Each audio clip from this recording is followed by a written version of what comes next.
Hello everybody, welcome back to American Textbook Reading. In today's lesson, we're looking at Social Studies Book 4, Lesson 9, Changes in People's Lives.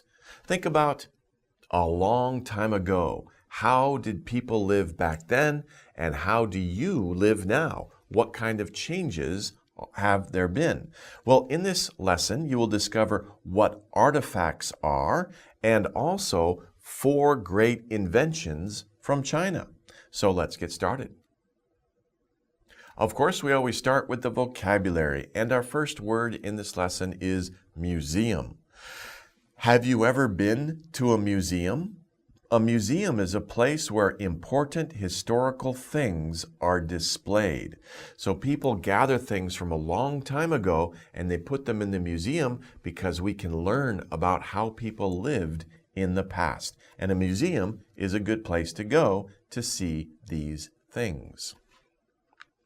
Next, we have artifact. So I just said we go to a museum to see these things from the past. These things, we can call them artifacts because an artifact is an object that was made a very long time ago. So when you go to the museum, you can see things that were made hundreds of years ago, thousands of years ago, made by people who lived a long time ago. And we call these things artifacts from the past. Okay. Carriage.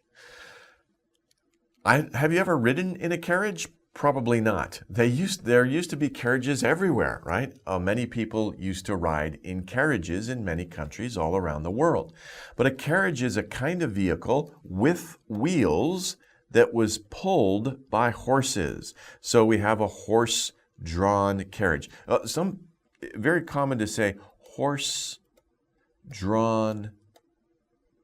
carriage, because drawn in this case means pulled. The horse is pulling the carriage. And in fact, as you can see, this is a modern picture, and in some parts of America, some people still live in an old traditional way. They don't believe in using cars or even electricity. They don't have cell phones. They don't use electric lights in their houses, and they don't use cars. Instead, they have horses and carriages to get around. And so you can still see this actually in some parts of America, like Pennsylvania, Ohio, in that area. Okay, so that's very interesting. But anyway, carriage is a horse-drawn carriage, an old type of transportation. Invention. An invention is something that someone has made for the first time. So if you grow older, or even now, if you have a great idea and you make something that has never been made before, and it's useful, many people want to use it, you might become a famous inventor, right? Because you have made a useful invention, something that someone has made for the first time. And of course, we see this picture. Who are these 2 famous inventors? Well, you can see their name. This is a French stamp, though. It's in French, but that's fine. Wilbur and Orville Wright. So it's Orville and Wilbur Wright, although Orville is spelled in the French way, and Wilbur Wright. The Wright brothers, what did they invent? They invented the airplane, or a flying machine. Okay, so they are famous inventors. But there's many famous inventors in history. Communicate. To communicate, that's a long word, isn't it? Communicate. Communicate. Basically, that means to express your ideas or your feelings or to exchange information. Right now, I'm communicating to you with the words that are coming out of my mouth, but I'm also communicating with you in other ways. I'm using body language. People can communicate without speaking. They can just communicate with their facial expressions. You can also communicate by writing something to someone or typing it on your computer. So there are many different ways to communicate with other people. And of course, animals communicate with each other as well, also by their body language, by the sounds they make, and by the actions that they do. That is also a type of communication. So there are many types of communication. Connect. Connect means to link two things together, to connect something to well, in this case, an electrical or communication system. So if you are connected to the internet, you use a cell phone or a computer to connect to the internet, to link to the internet, to be connected to it. Okay? Also, if you have a lamp, let's say you buy a new lamp, you take it home, you plug it into the wall, you connect the lamp to the electric system in your house. Okay? So to connect, to link two things together. In this case, we're talking about linking something to the electrical or communication system. Next, we have telegraph. What is a telegraph? Of course, you don't remember. I don't remember, right? That's a very long time ago. People wanted to communicate over very long distances, but they didn't have computers. They didn't have the internet. They didn't even have telephones. What was the first way to communicate over a very long distance? Well, of course, you might think, oh, fires, yeah, and smoke, right? Korea had a very developed system to warn people of foreign invaders coming into the country with smoke, but a lot of countries did that. Sometimes they used drums, right? But smoke and fire were also good communication devices. But then they invented something that was called the telegraph, and the telegraph used wires and electricity, and you could spread the wires really far between two people. And if you typed or you tapped, basically the telegraph was just a little instrument, you tapped on it and it made a sound.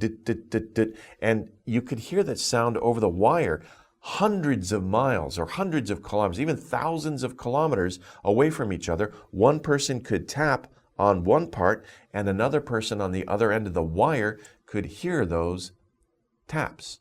And what they did was they used short tap and a long tap. And that was called Morse code. Morse code. Morse code.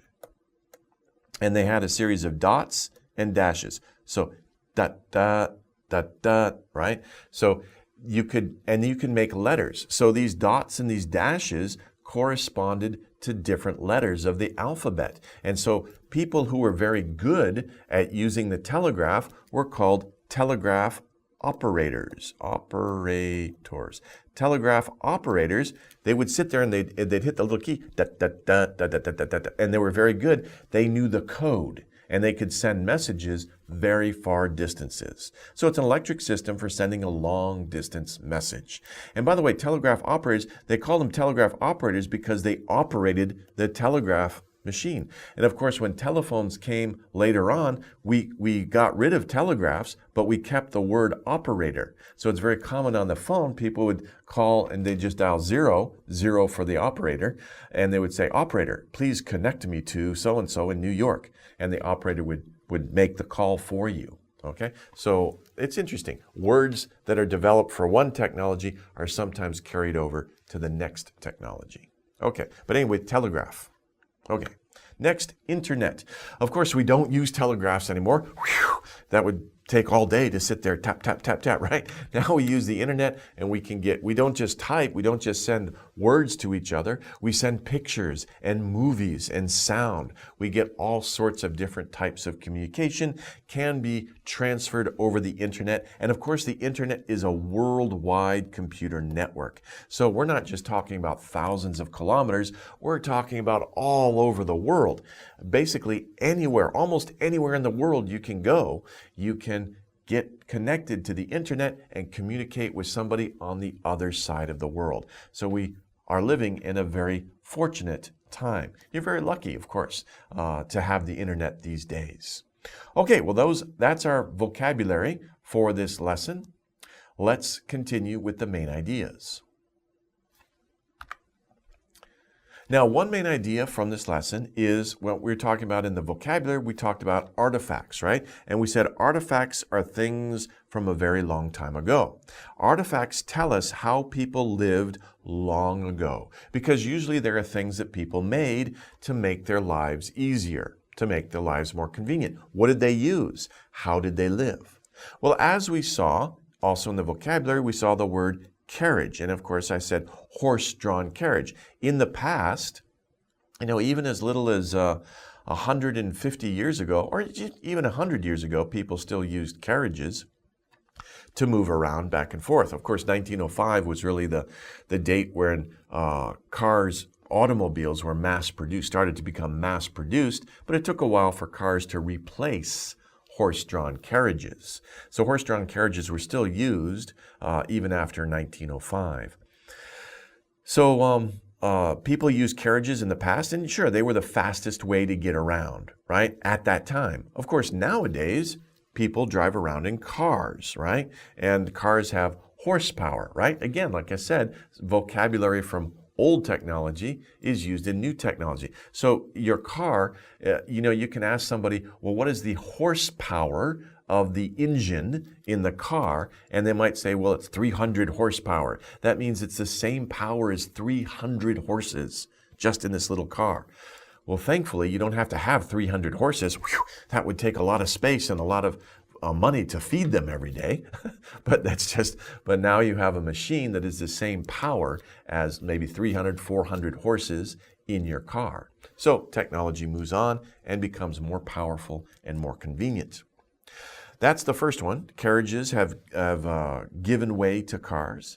And then also in the vocabulary, we talked about telegraphs. And I told you a long time ago, a telegraph operator, like this person here, would sit and they would tap on the key. Well, that's a very old and primitive method of communication. We think of it nowadays as primitive because now we have the internet.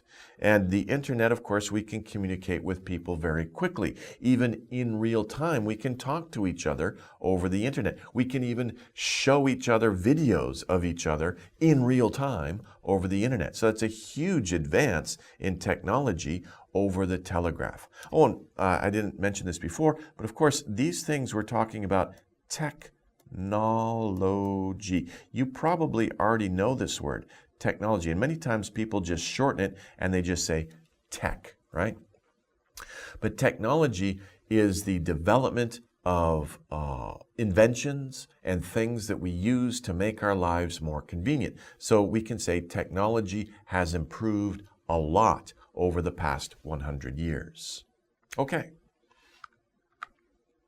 Another main idea from this lesson is 4 great inventions of ancient China. So many countries have different inventions. And we're going to take a look at ancient China, means a long time ago in China, right? And there are 4 great inventions, of course. And these are artifacts or things that people used a long time ago to improve their technology. So what are some 4 things? First of all is paper.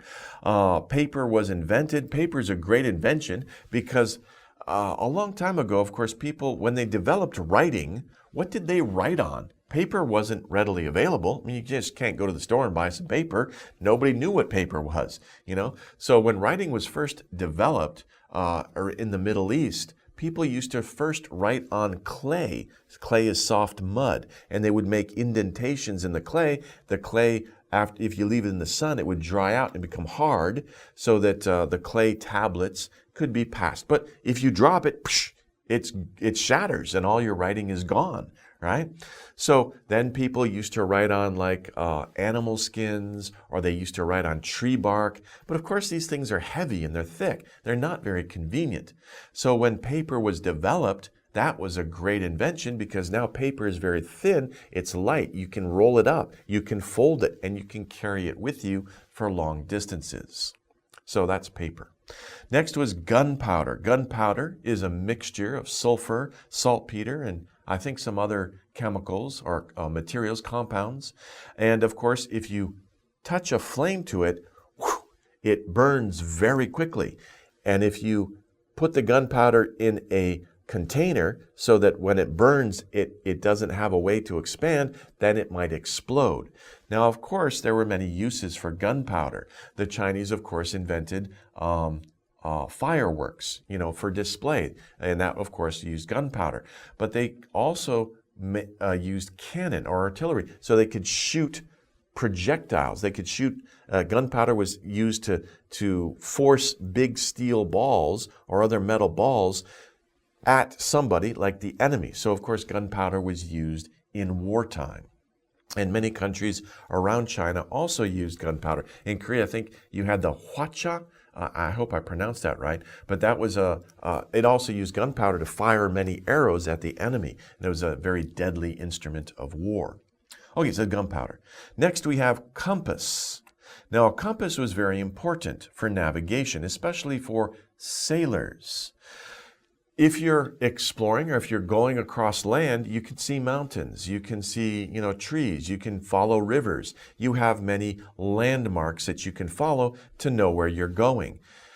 But if you're on the ocean, there are no landmarks. And if it's a cloudy day, you can't even see the sun. So you don't know where's west or where's east. And you can't see the stars. Many people would navigate with the stars, but if there's clouds, you can't see the stars, so you don't know where you are. But a compass is, of course, usually water with a magnetic piece of metal in the water, and that magnetic piece of metal will always point north. So if you know where north is, you can figure out where the other directions are. That's a compass. So a compass was very important for helping people navigate, for helping people explore and find new areas. They knew which direction they were going in if they had a compass. And it didn't matter if it was raining or it was very cloudy, they could still find their way. Okay. Printing. Printing, of course, is very connected with paper. Those two inventions are very closely connected. A printing press is, of course, the ability to make many copies of a written piece of a written document. So yeah, you could have paper, but imagine if you wanted to send a message to 10 different people, you have to write that message on 10 different pieces of paper by hand. That takes a long time. But what if there was a way where you could write it once and then you could just press the ink on the paper 10 times very quickly, and then you can send out your 10 messages? That's much easier. And that's what the printing press or the printing invention did.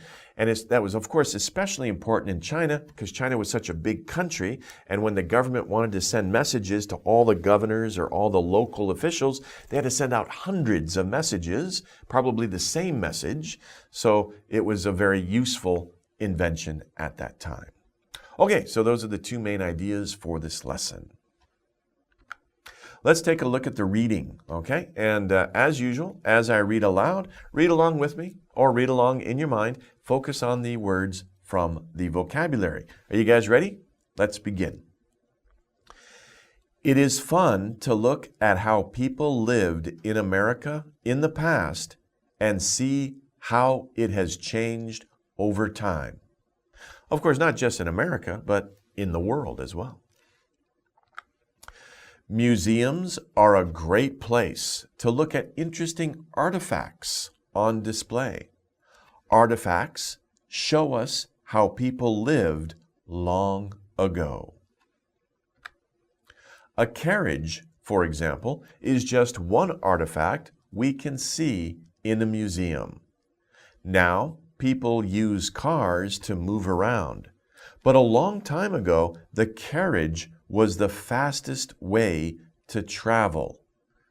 I don't know, maybe, but I think just riding on a horse was faster. Okay, so anyway, but not everybody rode on horses. Okay, the carriages were easier. Okay, anyway, in the museums, we can see how inventions changed the way people lived. For example, communication has changed a lot. In the past, people used the telegraph to communicate from place to place. But it was not an easy way to connect with other people. Nowadays, we use the internet to connect with family and friends all over the world. Okay, let's take a look at how this reading passage was organized. And as we can see here, the information in the reading passage was organized along the lines of compare and contrast. Now, of course, compare means to show how two things or several things are the same. How are they the same? Contrast means how are they different? And in this case, we are contrasting. We are contrasting the past with the present. We're showing how the past is different from the present. Oh, and by the way, when we talk about the past, we talk about what people did in the past, we can say in the past.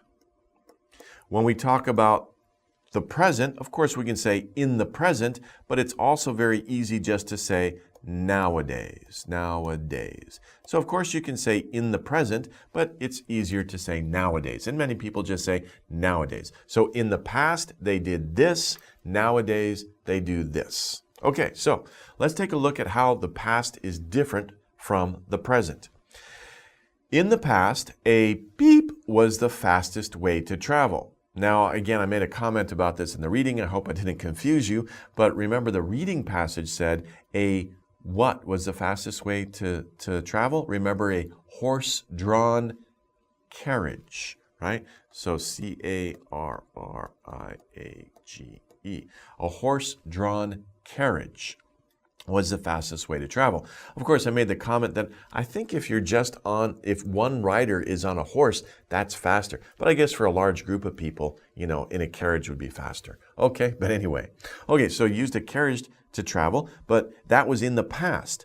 Nowadays, people use what? What do they use? Of course, they use cars. People use cars to move around. By the way, people still use carriages in some places, but this is talking about generally most people, right? In the past, most people, almost all people, used carriages to get around. Nowadays, almost everyone uses a car. Still, some people use carriages, though. Anyway, so that's one example of the difference between the past and the present. Another example is how people used to communicate. Well, in the past, people used the what to communicate? Remember that little machine that makes the long dash and the short dot? That was, of course, called the telegraph. Telegraph. Oops. The telegraph. And that was a very old, actually primitive by today's standards, way to communicate. Nowadays, what do you use to connect with family and friends all over the world? And you probably use it every day?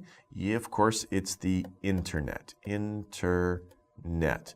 And of course, when we write internet, we usually use a capital I. Most people use capital I for internet because it was, when it first came out, people regarded it as, they just named it that way. It was like a name, so they used the capital I for internet. And that's just common practice nowadays. So usually use a capital I when you write internet, Okay, well, this lesson was interesting because it's very interesting. These are just two examples of the difference between the way people lived in the past and the way people live nowadays. There are many other examples, and it's like the passage said, it is fun to think about these things. Think about other ways that people lived in the past. How did they live their lives? And how do we live our lives now? There's a big change. So it's really interesting to think about that. And of course, to look at different inventions and different ways that technology has improved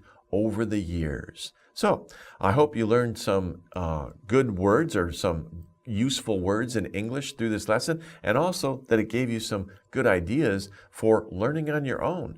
Take a look at other inventions or other ways that people lived in the past, and also learn about inventors, the smart women and men who invented things to make our lives easier and more convenient today. Okay, well, that wraps up our lesson. Thanks for studying with me as always, and I hope to see you in the next lesson. Take care, everybody. Bye-bye.